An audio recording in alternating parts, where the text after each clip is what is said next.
Hello, everyone. I'm Joanne Binford, and welcome back to Binford Chronicles. Well, today we're joined by an extraordinary special guest, Rick Hill, a 50-year-long cancer survivor. We'll hear the powerful testimony of his journey. We'll learn how he transformed his life through resilience and natural healing. We also have a returning guest who may show up today, so that may be a wonderful surprise. We had just interviewed our second guest a few weeks ago. That would be John Richardson Jr., if you remember. He's the president and founder of Richardson Nutritional Center and chief visionary officer of Operation World Without Cancer. So hopefully we'll see him at the end of the show. So get ready to be inspired by a story of hope and transformation. So stay with us. We'll be joined by our guest right after this short break and film trailer. What do you think if I told you cancer was cured in the 1930s? And we now have records proving that the cure stands up for many, many years. For some reason, they don't want to have cure of cancer. When I first heard it, I couldn't believe it. I lost someone very near to me in 2008, and the doctors swore to me there was nothing they could do to save her life, and I believed them. Were the doctors right? I decided to set out on a global quest to find the truth. Aware of the potential dangers this involved, I was determined to shine light into the shadows of an industry that had possibly been suppressing life-saving information.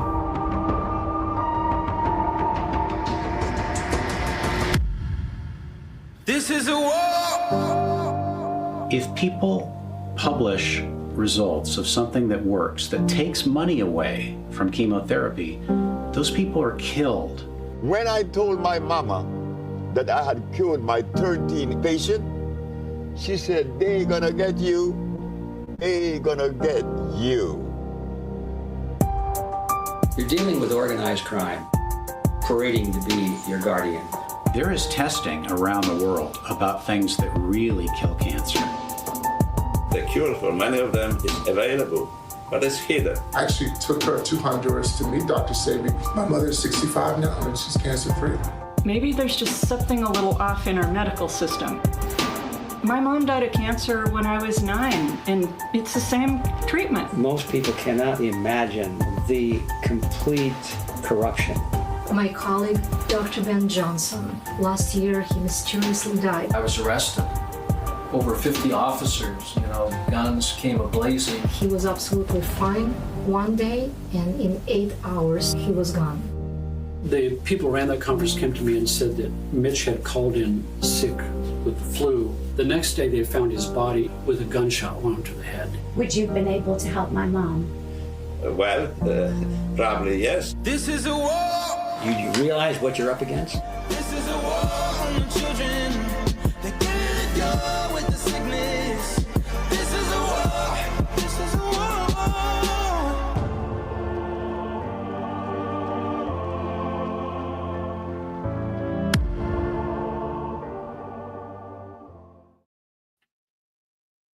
Welcome back to Binford Chronicles. We just watched the movie trailer, Save Your Life. It's not yet released. Folks, God has given this world so many natural resources for us to discover and for us to heal ourselves. What do you think? Pharma has a grip on the pharma industry. Ask yourself this question. If there was an alternative to healing with natural remedies, would Big Pharma support it? Does pharma want to help people or protect its purse? Today, we're diving into the testimony of Rick Hill, a 50-year cancer survivor, and the difficult choice he made to living life without cancer. That's right, living life without cancer. Let's explore this journey of knowledge together. For those battling cancer, stick around for the discovery, knowledge, choice, and a way to possibly live life without cancer. Let's invite our first guest, Rick Hill, to the stage. Hello, Rick. How are you? Good. Thank you for that introduction. Very kind. Very generous. Well, it's a very compelling story that you have to tell us today. You were pretty young when you were diagnosed with cancer. That's right. The year was 1974. That's 50 years ago. Some of the people listening to me or watching me right now were not even born yet in 1974. And here I had stage 3 high grade, which is like stage 4, embryonal cell carcinoma, cancer of the lymphatic system. Kind of a rare cancer. Of course, everyone says their cancer is rare, but this one, you can look it up. It is. It's a germ cell cancer. So yeah, I probably had it from birth. The Mayo Clinic did 8.5 hours of surgery just to look around. They didn't have scanners back then. Wow. So 8.5 hours of surgery, exploratory. And I mean, they cut me open. I've got a 16-inch scar that I could crawl out of if I got bored. Wow. So, Rick, what was it like for you when you first learned you had cancer? And if you could, walk us through that moment, it's, and the timeline. Like, I have a daughter who's in her 20s, and I try to just put my feet in your shoes and say, okay, if that was my child at 24 years old, I'd be devastated. What in the world would they be feeling? Like what was going through your head at 24 and now you've gotten cut open, and just run us through that timeline, because a lot of people don't understand the mental toll it takes on you, and you need to be strong to pull through this. And that's what you did. Well, I think it's as hard or harder on your loved ones around you, because while you're going through it, you're engaged in the process, and all they can do is wait and pray and cry and ring, pearl clutching, hand wringing, where I didn't do a lot. I didn't do any pearl clutching, but I didn't do any of that stuff because I was so focused on what's next. And that came pretty quickly. After that surgery, I found out later they just closed me up. 2 days later, when I really came around, I was on morphine, down to 120 pounds. I'm 5'9". That's pretty skinny. Yeah, it is. The doctor sat on the edge of my bed, the talk. And he said, Rick, we found cancer around your neck area right here. And we found cancer on top of your feet in the lymph nodes. So top to bottom, you've got lymph system cancer. And in just a month or two, it'll be in every major organ group in your body. So we're going to start some chemotherapy. But then his voice kind of trailed off, like, won't do any good, but we're gonna take a run at it. And that was like a Friday when I got the speech. And Joanne, that is where the inciting incident happened. That's where Act 1 got its character here. Is I got a letter in the mail that afternoon. And the letter was written by a Baptist pastor named John Ballantyne. And I opened the letter and it was this long, maybe even shorter. It said, Dear Rick, if you don't leave the Mayo Clinic, you will not get better. John, not the John we know and love here, different John. So that just struck you like lightning, like, what is he talking about? What in the world? I'm at the Mayo Clinic. So I called him. I knew him. And I said, John, what are you thinking? I'm at the Mayo Clinic. He said, well, I know you're at the Mayo Clinic. He said, how you doing? A little cynically. And I said, well, you know how I'm doing. I'm probably not going to make it. And he said, Rick, if you'll just make a couple phone calls, I'll give you some numbers.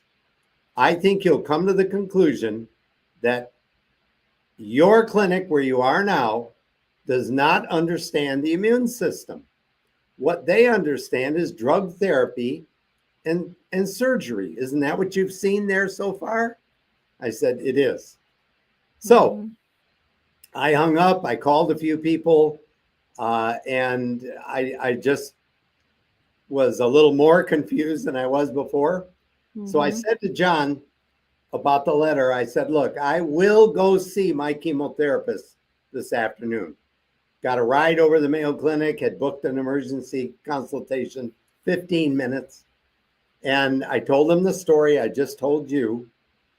And he said, the chemotherapist says, what do they want you to do? I said, are you sitting down?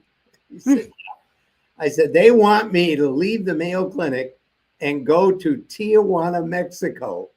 And I'm trying not to laugh because, Joanne, it sounds as crazy to me today as it did back then, even though it worked. And I said to John, well, what do you want? What will they do to me in Mexico? And he paused and he said, well, they have a natural food derivative that they've made into like a medicine. And I said, and what is the natural food? And he said, apricots. You were like, what? Are you kidding me? Are you kidding me? You want me to eat apricots? Yeah. You want me to rub them under my arms too, John? What do you think this is? So the Mayo Clinic guy, the chemotherapist, Dr. MD, is trying not to laugh. He's looking at me with a wry grin like that. And I stopped and I said, Doc, you know my case. You've read my file. You know what you're preparing to start on Monday. If you were me, what would you do?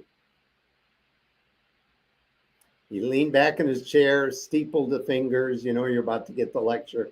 I thought he was going to read me the riot act. And he said, Rick, it is warm this time of year in Tijuana. I said, message delivered. Thank you very much.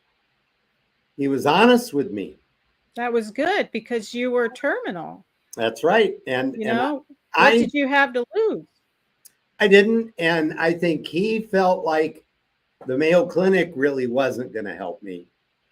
And he sure didn't have any confidence in Tijuana being Mayo Clinic. But he thought, if you want to go down and lay on the beach and sip tequila, I don't care. We're in Minnesota. It's already getting cold. Go down there and, So I got up, got back in the car, went back to my family had gathered that weekend to say goodbye. Wow. They were going to decide who gets a gold watch. So after dinner that night, I stood up and I said, I'm thinking about leaving the Mayo Clinic. And I looked around the room and my whole family went. Did they think you lost your mind or you were hysterical?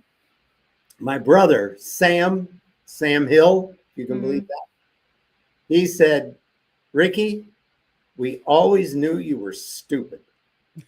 Just didn't think it was this bad. And I looked around the table and everybody's going. Only your relative can tell you that. I thought we all look alike. Couldn't you cut me a little slack? And we got to my father-in-law,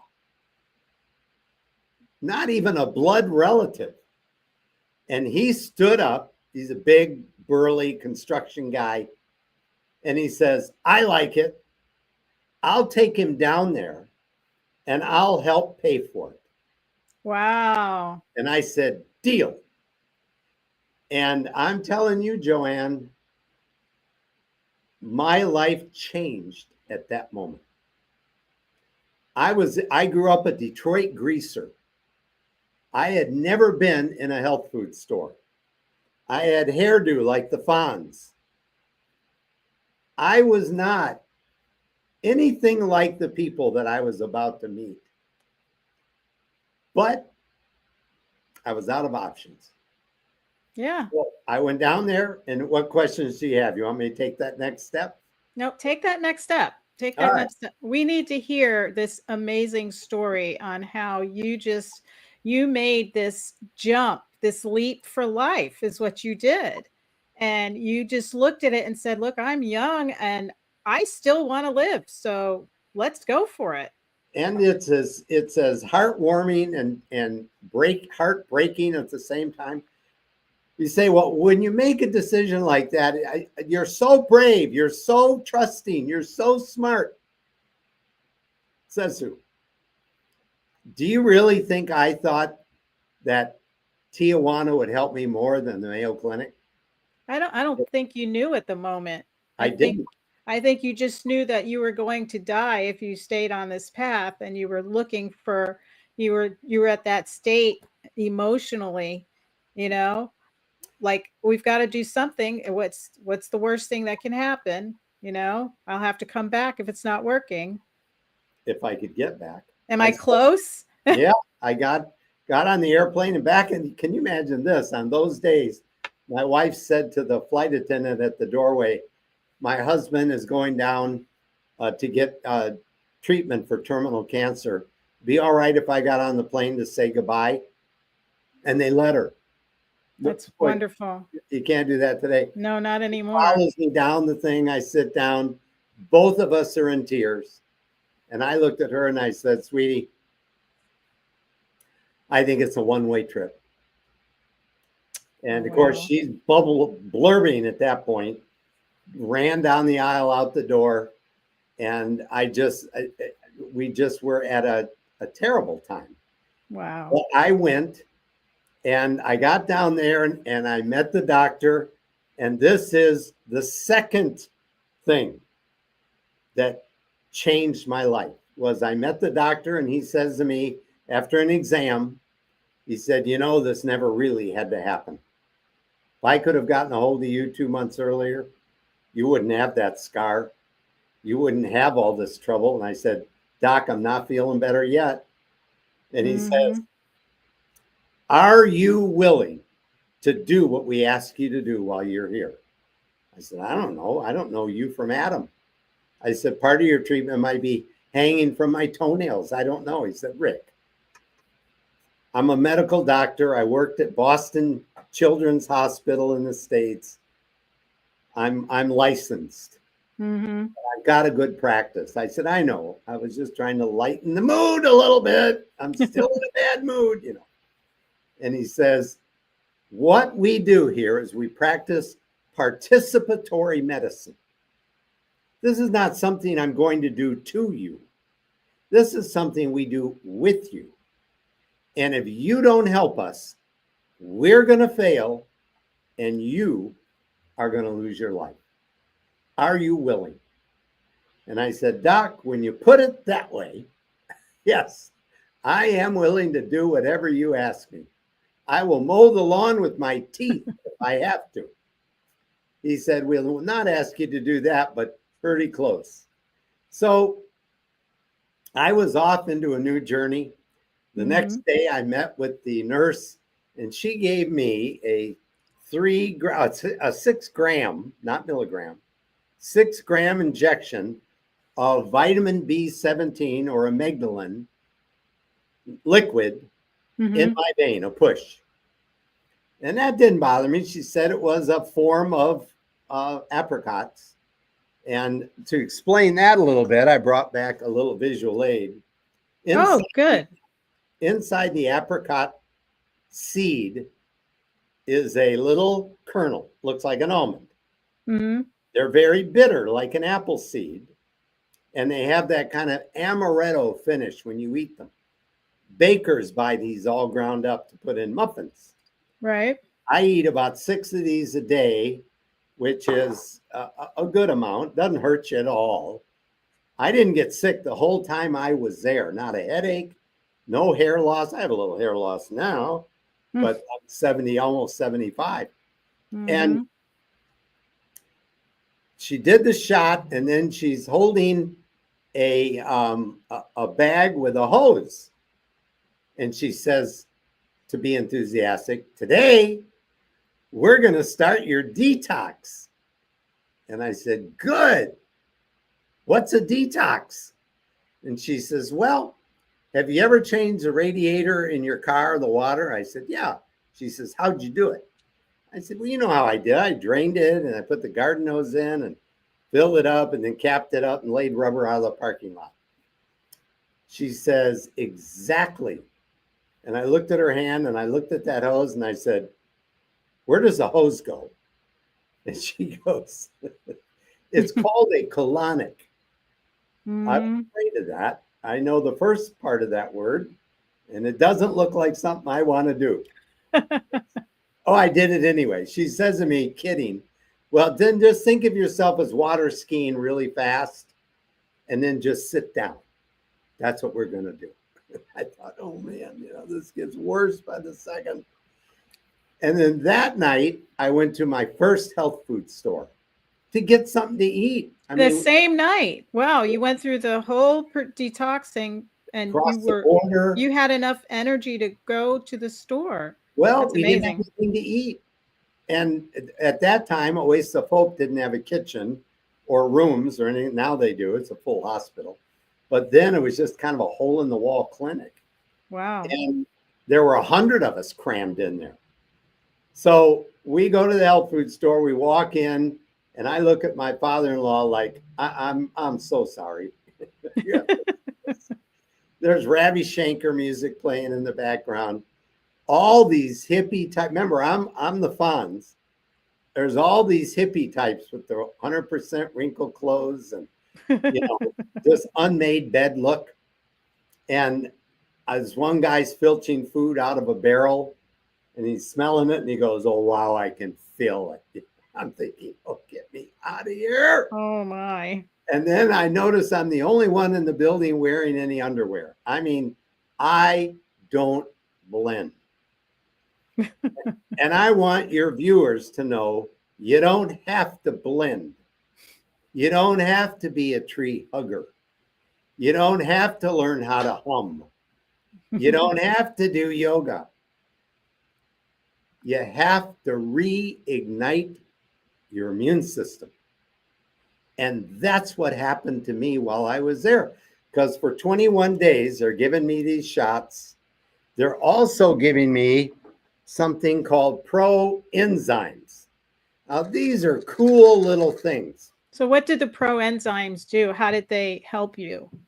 I'll show you with something that's kind of interesting. I have my clock alarm set. Do you see the green dots? Yeah. For 10 and 2. Yeah.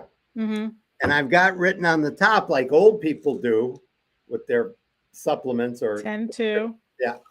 Because cancer cells protect themselves with a protein coating. That's how they then form a tumor. Oh. So your immune system floats by, the macrophages, microphages, killer cells, T cells.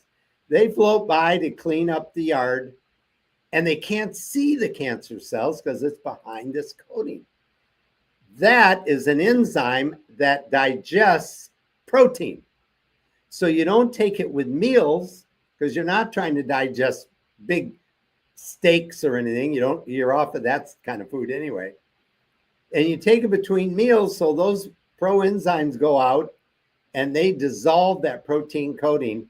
Now you are re-employing your immune system. Just what Dr. Contreras said he wanted me to do.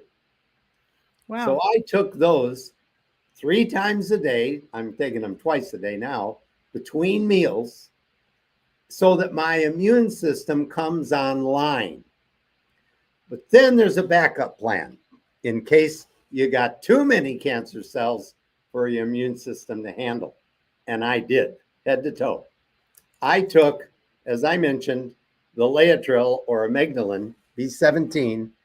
I took the shots, and that way it was a cleanup group. They came in behind the proenzymes and went, oh, there's one, got away, boom, got him. And that's what happened for 3 weeks.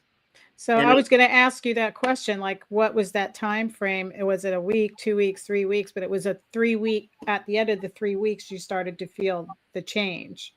I did. A couple of things. One is that Laetrile has an analgesic effect. it actually reduces pain. And remember, I had just gotten off of morphine.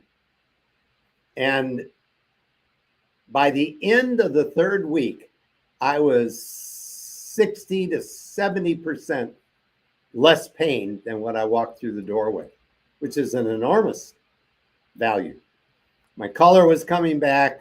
I could walk straight up now instead of like the old guy shuffling, and was feeling a lot better at the end of, I don't think I was well yet. I don't think I was cured. I think my cancer cells were on the run. And this program was really helping me to get there. And I made a commitment at that point, Joanne. Mm-hmm. And that commitment was this: I'm going to do this maybe for life. I'll cut back on it. I won't keep taking these high amounts of this stuff, but I'm going to find out what a good maintenance dosage is. I can tell you it's pretty low. For about $1 a day, I'm on this maintenance dosage. And that was 50 years ago. Yeah, that's a long time. I do have someone in the comments. They wanted to ask, how does a person with no money or little money access help for stage 4 cancer? That's a good question. And I mentioned half of the deal in our earlier segment when I said my father-in-law agreed to help me pay for it. The other half of the money came from First Baptist Church of New Ulm. I was the administrator of their Christian day school. So when I got sick, they didn't want to do my job dealing with all those parents and those kids. And, I liked it, but a lot of people wouldn't.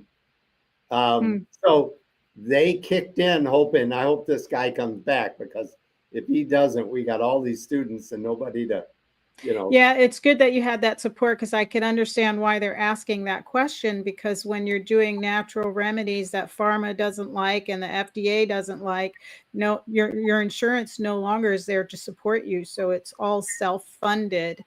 And that is a tragedy for some people where they can't afford to do the natural process, but so they're kind of stuck. Well, maybe if Bobby Kennedy has enough influence, we'll have some kind of alteration in insurance plans, including integrative care that has good research, good doctors, etc. But until that day arrives, I've helped, especially single mothers, place an ad on GoFundMe. And, they always submit a glamour picture. I send it back.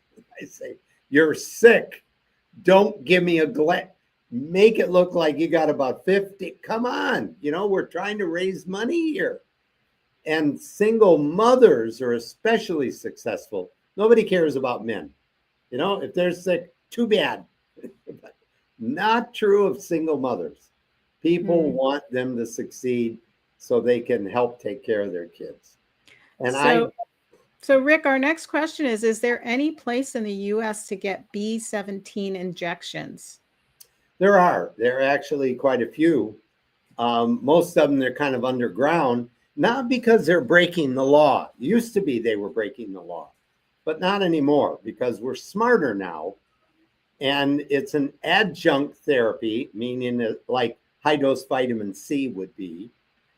And we don't treat cancer with it.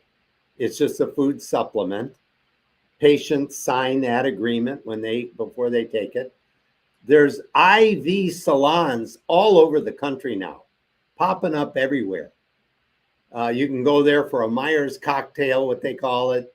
You can go there for just IV fluids if you're hungover. And some of these places are willing to do the Laetrile injections. Also, there are MDs. We have a couple of clinics right here in Phoenix that will take patients and give them adjunct therapy for their illness.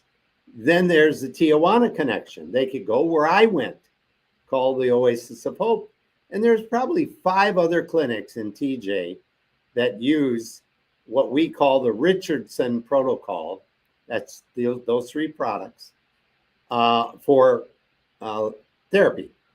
And if they're curious, they could call rncstore.com and ask us, and we can direct you to people. So, you know, we don't want people to do this without medical supervision. If you're stage 1 and 2, that's not nearly as horrible. But if you're stage 3 and 4, first place, I only tell people what I did. Mm-hmm. I never tell people what to do. Right. It's an option. It's you're sharing your story with people who have cancer. So they have these options to decide how they want to move forward, especially if they are terminal. You don't want to be terminal and just rely on chemotherapy. You want to have an open door to options so that you can make an informed decision. That is one of the things that we're constantly battling with medical industry is we want informed decisions. We want informed consent. We want to know what our options are moving forward to better help ourselves and take care of ourselves. Rick, I wanted to pause us right here because I've got the second opinion. And at that time, I'm going to bring up John Richardson to join us on board. So let's move on to that. Let's segue over to that clip, and we're going to move right there right now. Okay.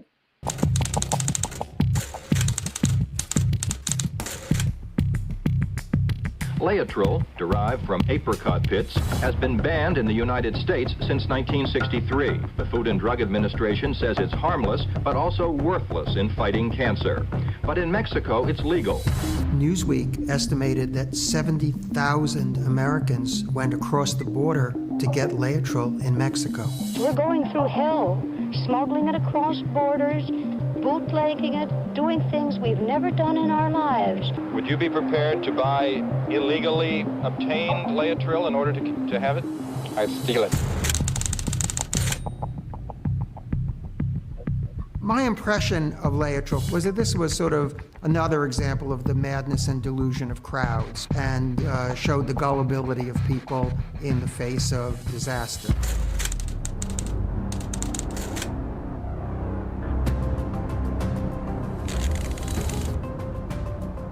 I came away quite astonished, really. Sloan Kettering pleaded with the assembled powers that be in the medical field. That's to say, the FDA, the National Cancer Institute, the NIH, and the American Cancer Society. The bottom line was, you know, we think that we should do clinical trials. They're excited about it.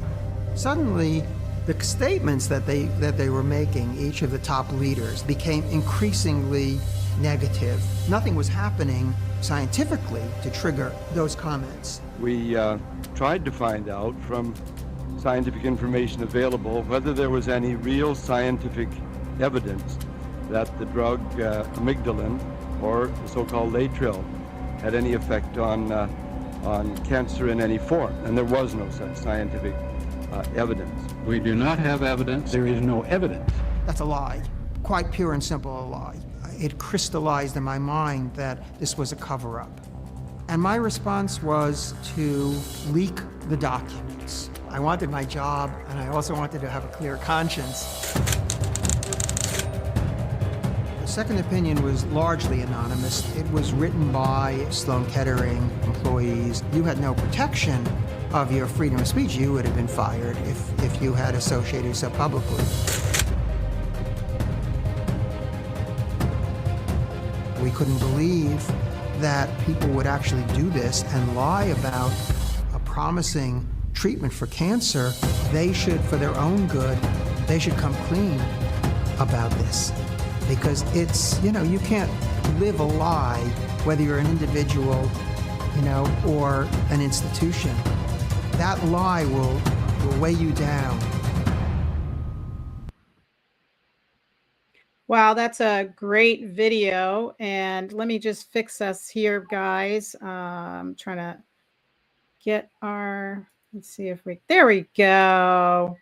Welcome, everybody. We've got John Richardson joining us. And if you've just joined us, it's Binford Chronicles, and we are thank you to have you with us. And we just watched that video. It is Second Opinion. It's a great video. And John, welcome aboard. Well, thank you so much, Joanne. It's interesting. I see we just lost Facebook connection. Wow, you were showing a movie that is telling some too much truth. Unfortunately, we're still having that censorship thing. It could have been an AI bot or something. But you know, we are constantly out telling the truth, and brave people like you, you know, that simulcast on their Facebook page or others. And I got it. My producers tell me I didn't put my microphone back on. So if the sound improves a little bit, there you go. It's been a day. I've had 5 podcasts, and then this one there was a little bit of confusion. Anyway, I love talking to new audiences. I love talking about this subject. Happens to be my passion. My good friend Rick has a great story of his not survival. You know, not a cancer survivor, but a cancer thriver. He likes to call it, you know, like he's the proof of concept that what my dad used on over 6,000 patients and what literally hundreds of thousands of people have used, it works. And, you know, CNBC in 2024, in February 2024, came out with an article that said the Hunzas live to be over 100 years old. And here's 5 reasons why. And the number one reason was because they eat apricot seeds and apricot seed oil.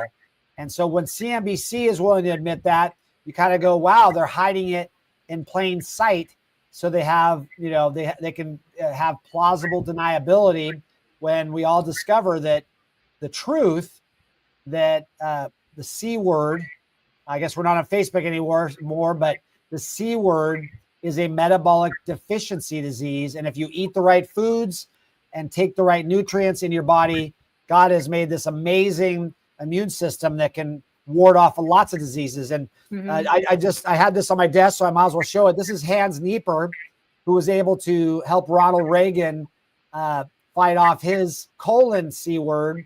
But he also said B17 was very effective in cardiovascular disease as well. He said it was the most effective natural substance he had ever tested in his years in West Germany. And that's the number 1 and 2 killers of Americans is cardiovascular disease and the C word. So if we can have this simple, natural, God-given substance be part of Americans' diet again, make America healthy again by bringing back something we had at the turn of the century that we've gotten away from, we can really change lives and change the course of American history. Yeah, I mean, it's an incredible story to hear Rick talk about his experience and going to Mexico. And a lot of people do leave the United States now to seek medicine in other countries because of the restrictions on FDA, all the medical restrictions that they have here, and they can actually get their surgeries in some countries at a lesser expense than they can here, even with insurance. So it's more common now for people to leave the United States to seek medical help than it was when Rick went, which was so brave of him. You know, Rick, you're inspiring recovery from cancer at such a young age, you know, and the commitment that you had to do at that young age, not knowing a lot. I mean, at 24, what do we know about life and what do we know about our existence still? We're still learning. We're still fresh. You know, I look at my young 28-year-old and she's still a baby to me, but she's a young baby woman, you know? And, you know, for others that are in the similar situation as you, Rick, what would you tell them, and how can you relate to them? Because I know it's got to be an emotional experience to go through as well. Well, I relied heavily on the Word of God at the time. And my favorite little thing was when Abraham was looking for a wife for his son. And God spoke to him and said, send the caravan to a well, and a beautiful woman will approach the well and offer you water. That's half the deal. And then if she looks over at your camels and says, how about your camels today? Are they thirsty? You're there. That's her. And I couldn't help but giggle because Abraham also put about $500,000 of jewelry on the backs of those camels. And I'm sure as they approached the well, she could hear the rattling of the jewelry, and I think, oh yeah, okay, that'll close the sale. But when he got back, a servant asked him, well, how did you know where to go? How did that work out? And he leaned back and said, I being in the way, the Lord led me. And I was in the way at the time, working at the church with the Christian Day School. And because of that, I've already told you about the road signs. The crazy chemotherapist. It is warm this time of year in Tijuana. And then my father-in-law, I'll take him. And then the doctor. We are going to reignite your immune system. Then I relaxed. Then I knew I had made the right decision. So it was I'm telling you, it was a process. It wasn't I was brave. I was bawling when the plane left the ground to go down to Tijuana. Yeah, and that support group helped you a lot. As I listen, I realized you had a support group, and that is so important to have, especially when you're going through something like that, because like you said, you're looking strong, but it's that support group that's really giving you that strength. You're getting that energy. And that's what I always say, throw positive things into the universe so you get that positive energy back. And that's just a great journey that you went through, but it's great for you to share the story. Now, John, I wanted to ask you, what is the first step a person takes to preparing a lifelong journey? Because this is a lifelong journey. It's not like a diet where you do it and you feel better and you stop. It's a journey that you do for the rest of your natural life, and it's a natural approach to healing with B17. Well, it's kind of simple.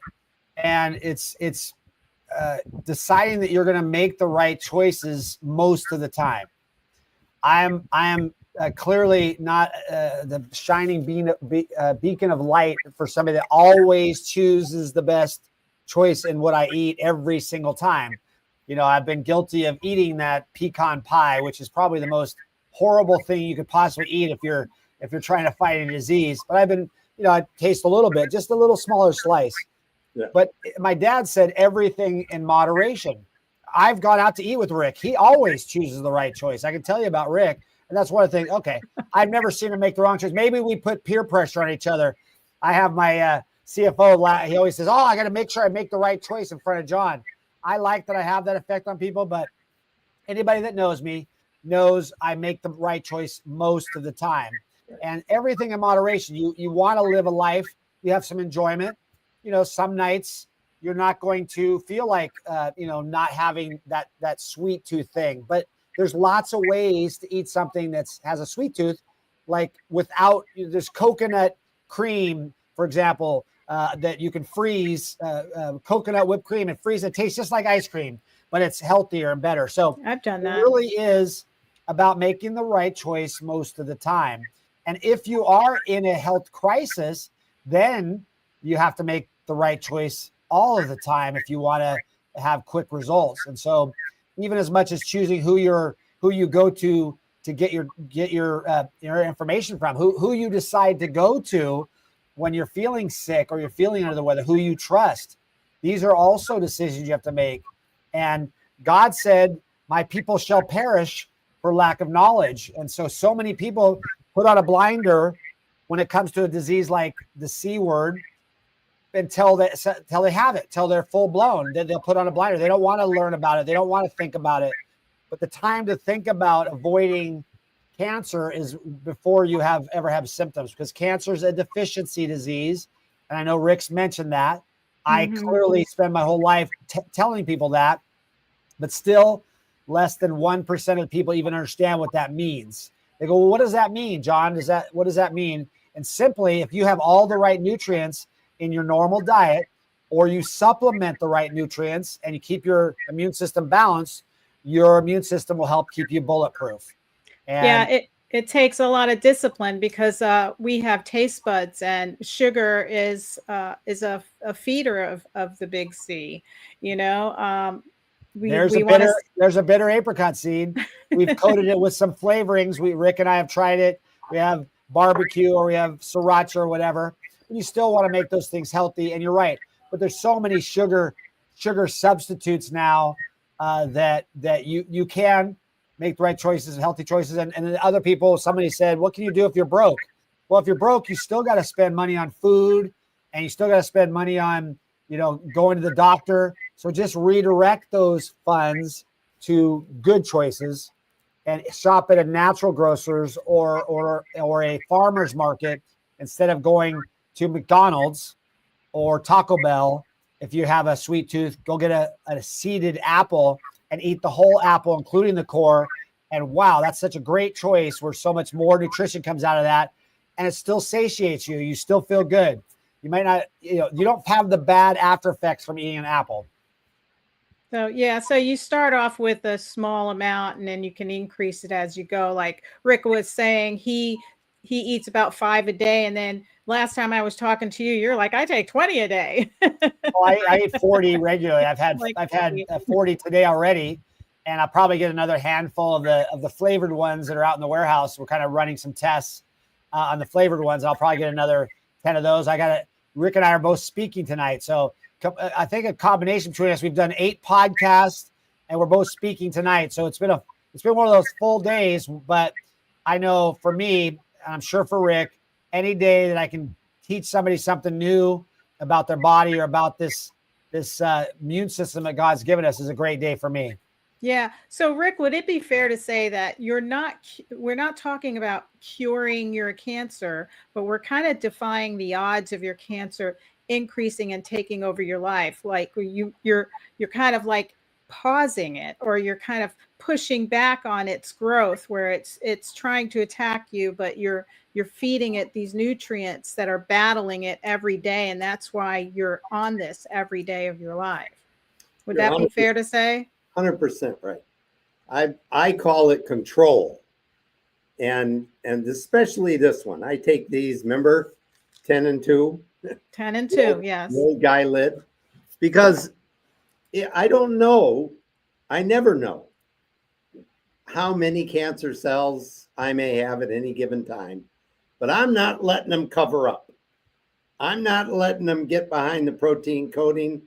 I'm going to clean them off so that when the killer cells, T cells, macrophages, microphages float by, they go, hey, look. And that's controlling it for your whole life.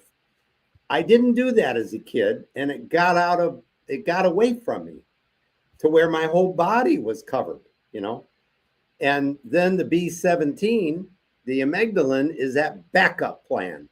Mm-hmm. That what the killer cells don't take care of, the B17 comes through and is a mop-up group. So that's why it works so well. And so many, I got a lady on my Facebook page that was down there when I was there. Glioblastoma, brain cancer, spread to her spine, couldn't walk. They carried her into the clinic that I was in.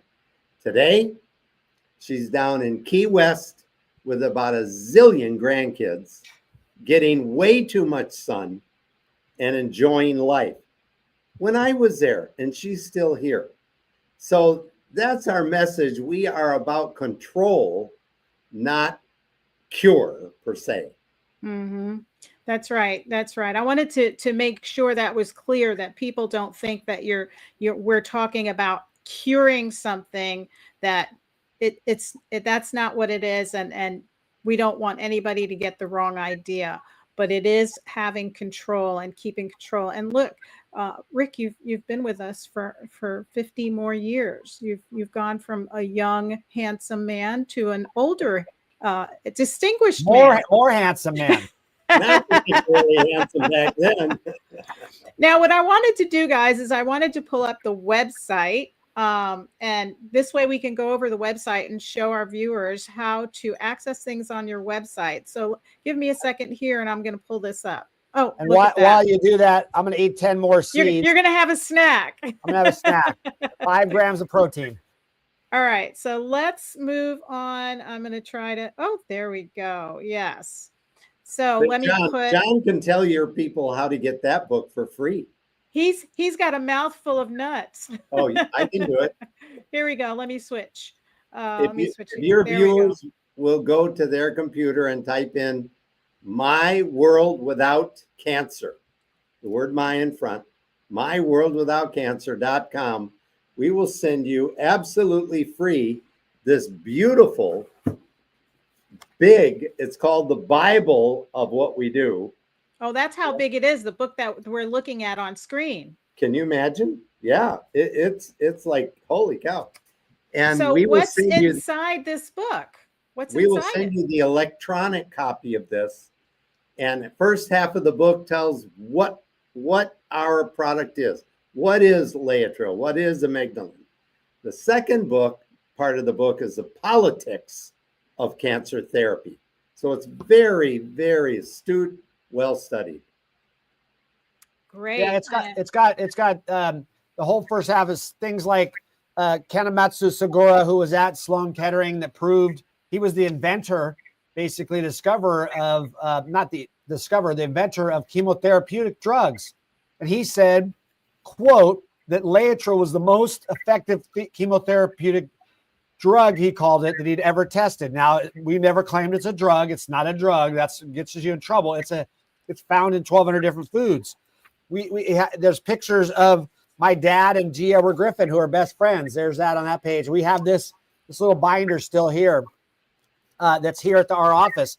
There's photos of the Hunzas who eat over 200 apricot seeds a day, and CNBC again says they live to be over 100 years old. That's just published in 2024. There's Ralph Moss as a young man who was a doctor at Sloan Kettering, who is the one that whistle blew and said that B17 was proven that in that video you show him, he's an older man at that point, he's still alive, and he has a whole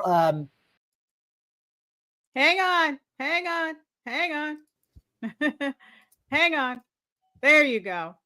He has a whole section called the Laetrile controversy. The point is, Joanne, that this has been proven over and over again. There's so many connecting dots, and you get it all, like Rick said, the Bible for free, no strings attached. You can have it in your email inbox before we even finish this podcast.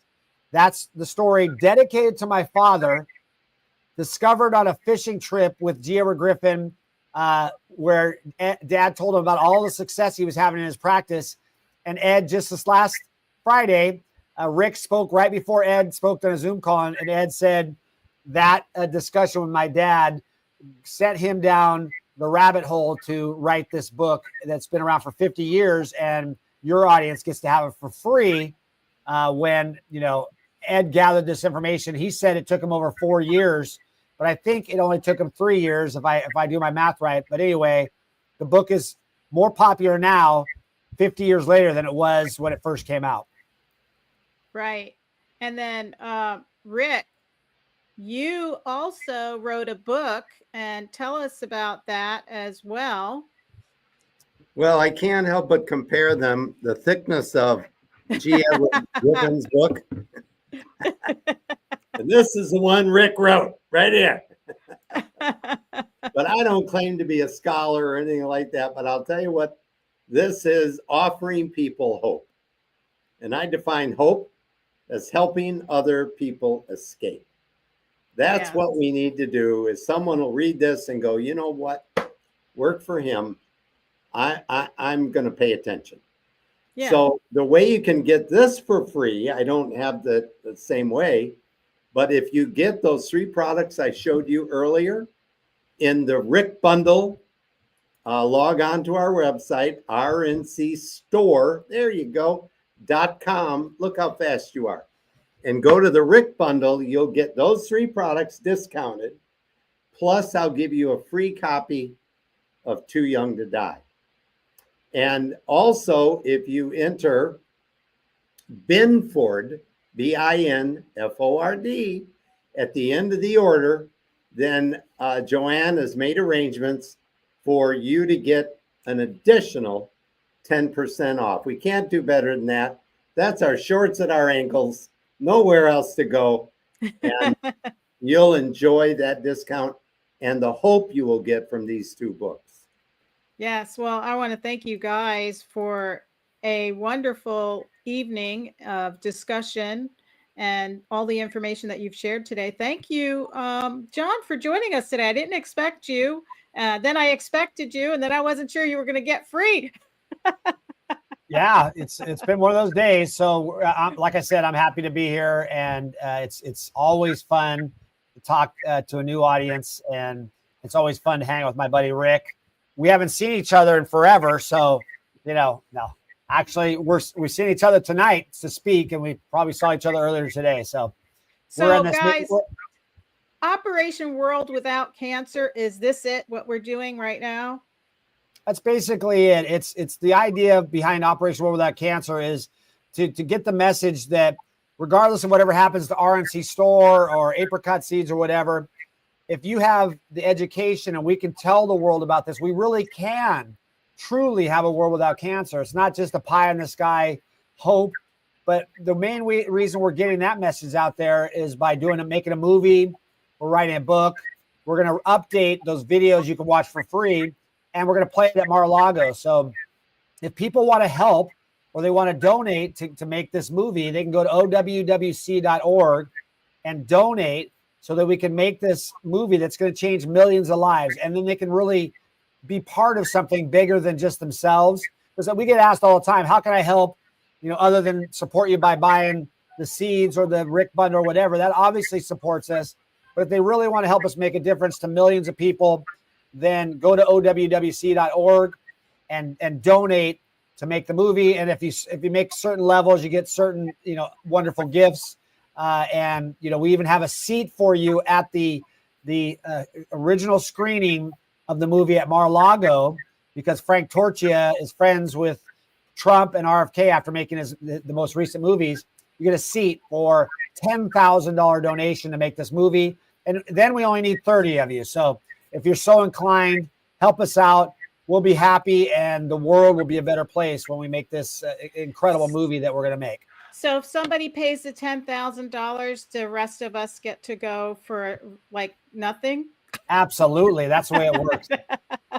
I would love to we go wish to Mar-a-Lago. that a charitable organization could survive off of giving everyone a thing for free. But yeah, it is a 501c3. You get the write-off, you get the trip, and you'll get a signed in gold copy of the DVD. So it's an incredible mission we're on, and that's my focus is to get that mission of an actual world without cancer, bringing all the God-given natural things that have been proven that nobody wants to talk about because there's no money in it.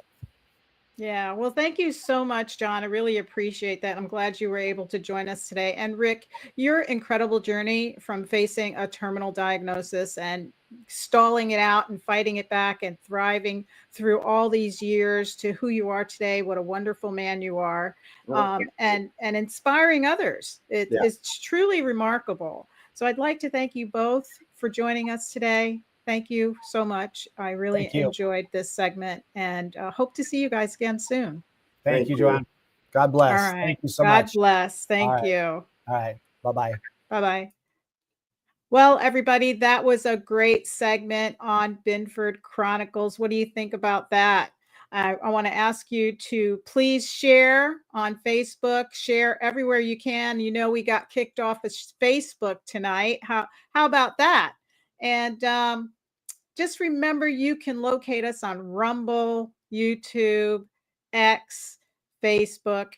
I'll try to post it again later on, but we did get kicked off of Facebook. And it was a great segment tonight. I hope that was good information for you guys to take and disseminate how you need to just have your options open.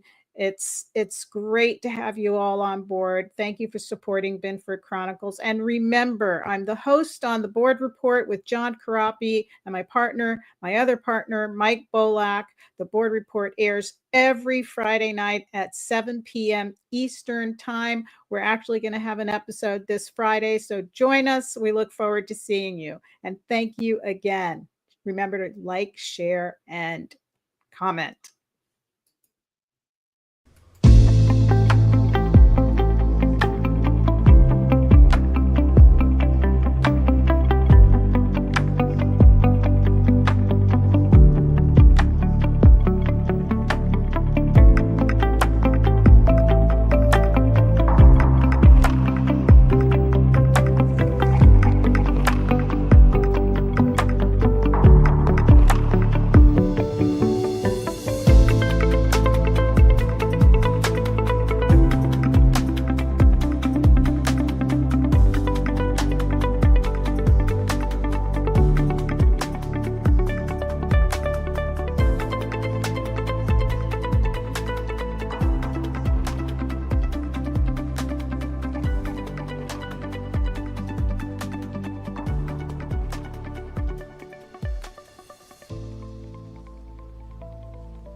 Yeah.